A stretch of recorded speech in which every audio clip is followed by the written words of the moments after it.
మీకెంత ఉన్నాయి అప్పులు ఆస్తులు? నాకు ₹1 అప్పు లేదు ప్రపంచంలో ఎక్కడండి. ఆస్తులు నాకు ₹1 ఆస్తి లేదు ఎక్కడ.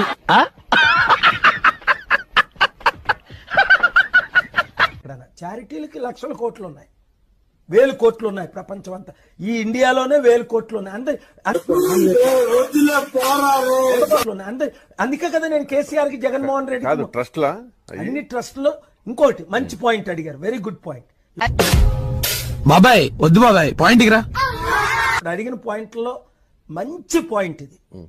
ఇప్పుడు నేను మీ ఛానల్ ద్వారా మాట్లాడొచ్చా కేసీఆర్ గారు జగన్మోహన్ రెడ్డికి? ఏం అక్కర్లా, నేను మాట్లాడు. ఈ రోజు కేసీఆర్ గారు గాని జగన్మోహన్ రెడ్డి గారు గాని ముఖ్యమంత్రిగా డియర్ డాక్టర్ పాల్, ప్రియమైన డాక్టర్ పాల్, ఒక్క విషయం చెప్తాను సార్, వాడి పని చేసుకోవడం కోసం ఎన్ని రంగులు మార్చడానికైనా వాడు సిద్ధం. హైదరాబాద్ లో అమరావతిలో సమిట్ పెడదాం అని మీరు లెటర్ ఇచ్చి నాతో పాటు నేనే అపాయింట్మెంట్ మోదీ గారితో అన్నా ఇది మరి ఓవర్ యాక్టింగ్ చేస్తున్నాడు. కన్ఫర్మ్ చేసిన 6 నెలల్లో ఆంధ్ర రాష్ట్రానికి 1,00,000 కోట్లు, తెలంగాణకి 1,00,000 కోట్లు,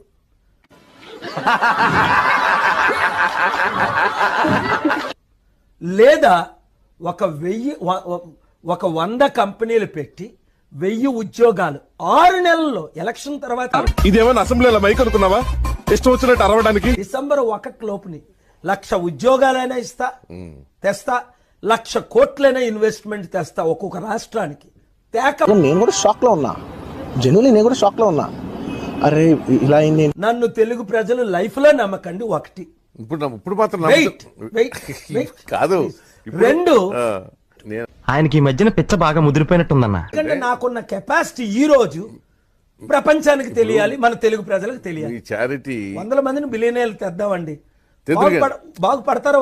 నన్ను చాలా తక్కువ అంచనా వేసుకుంటున్నట్టు అన్నారు గారు.